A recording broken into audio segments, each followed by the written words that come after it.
ఏం చేస్తారు? Right sir. YSR Congress పార్టీకి ఈ ఎన్నికల్లో 40% ఓట్ షేర్ ఉంది సార్. కానీ ఇప్పుడు నాయకులంతా కూడా పక్క పార్టీల వైపు, కూటమి పార్టీల వైపు చూస్తున్న పరిస్థితి. వైఎస్ఆర్ కాంగ్రెస్ పార్టీ మరింత బలహీనపడితే అది ఎవరికి లాభం? టీడీపీకా, బీజేపీ? అంటే ఇప్పటికిప్పుడు మరింత బలహీన పడితే ఆ స్పేస్ ఆక్రమించడానికి వేరే పార్టీ అయితే లేదు. సార్, ఎందుకంటే కాంగ్రెస్ పార్టీ లేదు, చాలా వీక్గా ఉంది. ఇంకో థర్డ్ ఇప్పుడు మీకు తెలంగాణలో ఉన్న పరిస్థితి ఆంధ్రప్రదేశ్లో లేదు. తెలంగాణలో ఏంటంటే కాంగ్రెస్ బలహీన, మీ క్వశ్చన్ రెలవెంట్ ఎందుకు అంటే కంపారిజన్ మన తెలంగాణలో ఉంది. కాంగ్రెస్ బలహీన పడితే ఆ ప్రయోజనం బీజేపీకి దక్కింది. కాంగ్రెస్ బలహీన పడింది, హుజూర్ నగర్లో ఓడిపోయింది, నాగార్జున సాగర్లో ఓడిపోయింది, జిహెచ్ఎంసీలో ఓడిపోయింది. ఆ బెనిఫిట్ వెంటనే బీజేపీకి దక్కింది. మళ్ళీ బీజేపీ బలహీన పడ్డది, అది కాంగ్రెస్కి దక్కింది. సో అందువల్ల అపోజిషన్ స్పేస్లో ఇద్దరు ప్లేయర్స్ ఉన్నారు కనుక ఒకరు బలహీన పడితే ఇంకొకరికి ఆ బెనిఫిట్ దక్కింది. ఇప్పుడు ఆంధ్రప్రదేశ్కి వచ్చే వరకు ఏంటంటే ఎవరు లేరు. అక్కడ కాంగ్రెస్ పార్టీ సమీప భవిష్యత్తులో కూడా ఎమర్జ్ అయ్యేటువంటి వాతావరణం అయితే లేదు. ఇక వేరే వాళ్ళు ఎవరన్నా కొత్తగా పార్టీ పెట్టి ఇప్పుడు ఆంధ్రప్రదేశ్లో ప్రజల ఇమాజినేషన్ క్యాచ్ చేసే పరిస్థితి లేదో. తమిళనాడు లాగా అడే డిఎంకే బలంగా ఉంది, ఏడీఎంకే బలహీనపడింది, బీజేపీ బలపడలేదు. ఎవరికో ఆశ ఉంటుంది. కమలాసన్ ప్రయత్నం చేశాడు, సక్సెస్ కాలే. రజనీకాంత్ ప్రయత్నం చేద్దామనుకున్నాడు, ఆయన మొదలే ఆపాడు. ఇప్పుడు విజయ్ వస్తున్నాడు. సో అందువల్ల ఆయన ఒక ప్రయత్నం చేద్దాం అనుకున్నాడు. కానీ ఆంధ్రప్రదేశ్లో ఆ రాజకీయ వాతావరణం అయితే లేదు. ఇక మరి అపోజిషన్ స్పేస్లోకి ఎవరు రావాలి? యాజ్ ఆఫ్ టుడే ఎవరు లేరు. అందువల్లనే జగన్కు ఉన్న ఒక అడ్వాంటేజ్ కూడా అదే. వీళ్ళు ఎంతమంది వెళ్ళిపోయినా రేపు తెలుగుదేశం పట్ల, కూటమి ప్రభుత్వం పట్ల అసంతృప్తి పెరిగితే బై డిఫాల్ట్ జగన్ ఛాయిస్ అవుతాడు. ఇలాగే రాజకీయం ఉంటే మీకు కాంగ్రెస్ పార్టీ అంత బలహీనపడ్డది కదా. అప్పుడు హుజూర్ నగర్లో ఉత్తమ్ కుమార్ రెడ్డి ఖాళీ చేసిన సిట్టింగ్ సీట్లో ఆయన సతీమణి పోటీ చేస్తే ఓడిపోయారు. నాగార్జున సాగర్లో జానారెడ్డి లాంటి కురువృద్ధుడు భీష్మాచార్యుడు పోటీ చేస్తే ఓడిపోయారు. జిహెచ్ఎంసీలో మల్కాజ్గిరిలో రేవంత్ రెడ్డి లాంటి వ్యక్తి ఎంపీగా ఉంటే 2 కార్పొరేటర్లు సీట్లు వచ్చాయి. అయినా మళ్ళీ కాంగ్రెస్ ఎలా అధికారంలోకి వచ్చింది? అంత వీకేనక్క. హుజూరాబాద్లో 3000 ఓట్లు వచ్చాయి. మీకు దుబ్బాకలో 3వ పొజిషన్కి నెట్టివేయబడ్డారు. మీరు ఈ లిస్ట్ అంతా తీసేది కాంగ్రెస్ ఎక్కడుంది? ఇక కాంగ్రెస్ బతుకుతుందా? కాంగ్రెస్ బతికి బట్టగలుగుతుందా? 10 గ్రూపులు, రేవంత్ రెడ్డి ఒక గ్రూపు, ఉత్తమ్ కుమార్ రెడ్డి ఒక గ్రూపు, కోమటిరెడ్డి వెంకటరెడ్డి ఇంకో గ్రూపు, హనుమంతరాజు మరో గ్రూపు, బట్టి విక్రమార్క ఇంకో గ్రూపు, జగ్గారెడ్డి ఇంకో గ్రూపు. అయ్యా ఈ పార్టీ ఎట్లా బతుకుతుంది? వీళ్ళు ఎవడు యునైటెడ్గా ఉంటారు? ఈ పార్టీ ఎట్లా గెలుస్తుంది అని అనుకున్నామా లేదా అందరూ? ఏం జరిగింది? కేసీఆర్ పట్ల తీవ్రమైన అసంతృప్తి ప్రజల్లో పెరిగింది.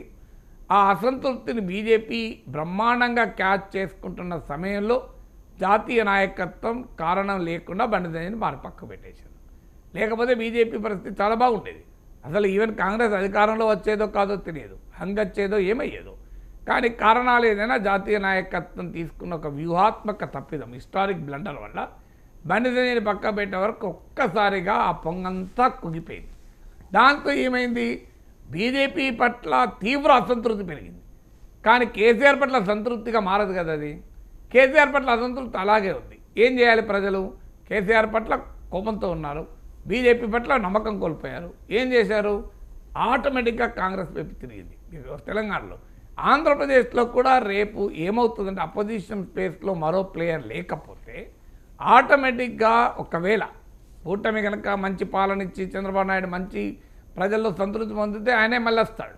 అది రాకపోతే అసంతృప్తి కనుక పెరిగితే ఆటోమేటిక్గా ఏం జరుగుతుంది అంటే బై డిఫాల్ట్ జగన్కు అడ్వాంటేజ్ అవుతుంది. సో ఆయన ఎంత వీక్ ఉన్నా, ఆయన ఏం చేసినా కూడా ఈలోగా మరి ఇంకా రాజకీయ పరిణామాలు ఏమవుతాయి? భారతీయ జనతా పార్టీ ఏం చేస్తుంది? ఇక్కడ పవన్ కళ్యాణ్ ఏం చేస్తాడనేది మనకు క్వశ్చన్ కాదు. కానీ బీజేపీ ఏం చేస్తుందంటే బీజేపీ ఏం చేసిందో దేశంలో చూడండి.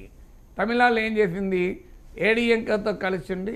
ఏడీఎంకే ఇక పుంజుకుంటలేదు, డిఎంకే గట్టి పోటీ ఇచ్చే పొజిషన్లో లేదు అని ఎప్పుడైతే గమనించారో వెంటనే ఏడీఎంకేతో తెగదెంపులు చేసుకున్నారు, సొంతగా పోటీ చేశారు, చిన్న పార్టీలను కలుపుకున్నారు, 11% ఓటింగ్ తెచ్చుకున్నారు. ఇది తమిళనాడులో జరిగింది. మీరు మహారాష్ట్రలో ఏం జరిగింది? శివసేనతో విడగొట్టుకున్నారు, శివసేనని చీల్చారు, ఎన్సీపీని చీల్చారు, కొత్త కూటమి కట్టారు. మీకు ఎగ్జాంపుల్ చెప్తున్నాయి. ఇన్ని ఉదాహరణలు ఇంకా చాలా ఉదాహరణలు చెప్పగలుగుతాను. సో అందువల్ల బీజేపీ ఏం చేస్తుంది అనేది చూడాలి.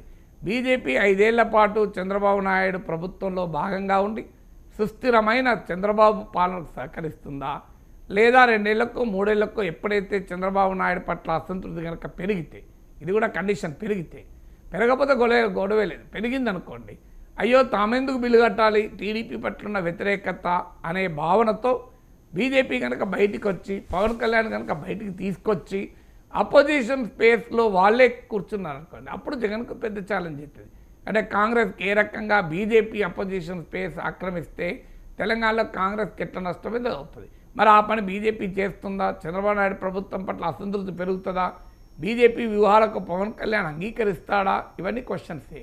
కానీ పవన్ కళ్యాణ్ బీజేపీ మీరు గమనించండి, క్లియర్గా టీడీపీతో డీమార్కెట్ చేసుకుంటున్నారు. మీరు గమనించండి, ఉదాహరణ మీకు చెప్తాను. వైసీపీ పైన దాడులు ఎక్కడన్నా జనసేన వాళ్ళు చేస్తున్నారా? బీజేపీ వాళ్ళు చేస్తున్నారా? మరి వాళ్ళకు కూడా వైసీపీతో వైరమే ఉంది కదా. ఏమన్నా టీడీపీ వాళ్ళే దాడులు చేస్తున్నారు. మీరు గమనించండి, ఫైట్ అంతా టీడీపీ వర్స వైసీపీ జరుగుతుంది. ఎక్కడ జనసేన వర్స వైసీపీ, బీజేపీ వర్స వైసీపీ జరగడం లేదు. అంటే చాలా క్లియర్గా వ్యూహాత్మకంగా పవన్ కళ్యాణ్ పోతున్నాడు. అంటే కూటమి చంద్రబాబు నాయుడు ప్రభుత్వం చేస్తే మంచి పనుల ప్రయోజనం అనివార్యంగా ఆ పుణ్యం పవన్ కళ్యాణ్ కూడా దక్కుతుంది. కానీ రేపు చంద్రబాబు నాయుడు ప్రభుత్వం పట్ల ఏదైనా అసంతృప్తి వస్తే పవన్ కళ్యాణ్కి అది తాకకుండా ఇన్సులేట్ చేసుకుంటున్నాడు. సో ఆయన ఏ రకంగా అవసరమైన చోటు ఇన్సులేట్ చేసుకుంటున్నాడు, అవసరం లేని చోటు ఇన్సులేషన్ తీసిపడేస్తున్నాడు. సో ఈ వ్యూహమే ఇంకా కొనసాగితే 3 ఏళ్ళ తర్వాత ఏం జరుగుతుంది అనేది ఇప్పుడే చెప్పలేము. కానీ ఒకటి మాత్రం నిజం, అపోజిషన్ స్పేస్లో ఎవరు లేకపోతే అది జగన్కి ఆటోమేటిక్గా బై డిఫాల్ట్ అడ్వాంటేజ్ అవుతుంది. అపోజిషన్ స్పేస్లో ఇంకో ప్లేయర్ వస్తే డెఫినెట్గా అది జగన్కి ఛాలెంజ్గా మారుతుంది.